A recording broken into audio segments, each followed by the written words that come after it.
0.2 lang po tayo. And 0.02. Sabi ko, 0.02. And yung layo po is 0.5 to 1 centimeter.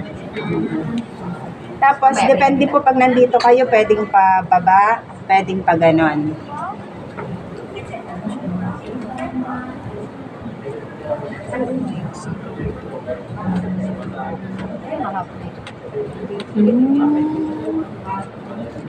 So, hindi talaga ipabilog yung nakikita. Hindi, opo.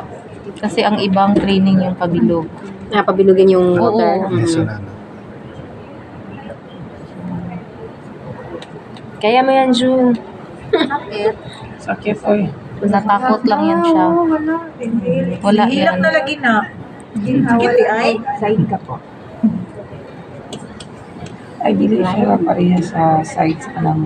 Parang skin test lang siya. Pabalik. Pwede siya mabilis. Iba pala siya.